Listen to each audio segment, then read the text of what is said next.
আপডেটে আপনাদের সঙ্গে আছি আমি রাইদুল ইসলাম শুভ। প্রথমে দেশের করোনা পরিস্থিতি। করোনায় ২৪ ঘন্টায় মৃত্যু কমলেও বেড়েছে আক্রান্তের সংখ্যা। আজ দেশে গত ২৪ ঘন্টায় করোনায় আক্রান্ত হয়ে মারা গেছেন আরও ৩৬ জন। নতুন করে করোনা শনাক্ত হয়েছে ২,৫৩৭ জন। এ নিয়ে সব মিলিয়ে দেশে করোনায় আক্রান্ত হলো ৮,১৭,৮১৯ জন।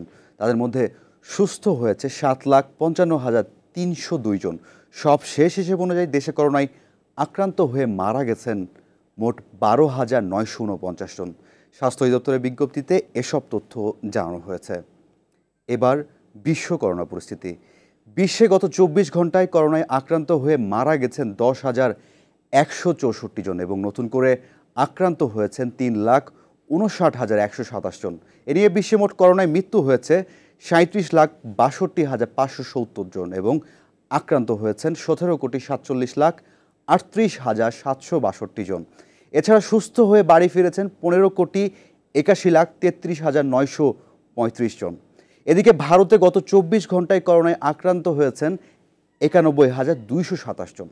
এখন পর্যন্ত দেশটিতে মোট আক্রান্ত হয়েছেন ২,৯০,৮৮,১৭৬ জন। এছাড়া গত ২৪ ঘন্টায় দেশটিতে মৃত্যু হয়েছে ২,২১৩ জন। এ নিয়ে ভারতে এখন পর্যন্ত মোট মৃত্যু হয়েছে ৩,৫৩,৫৫৭ জন। মহামারী করোনা মোকাবেলায় মাস্ক ব্যবহার করুন, স্বাস্থ্যবিধি মেনে চলুন, নিজে সচেতন থাকুন, অন্যকে সচেতন করুন। ধন্যবাদ সবাইকে।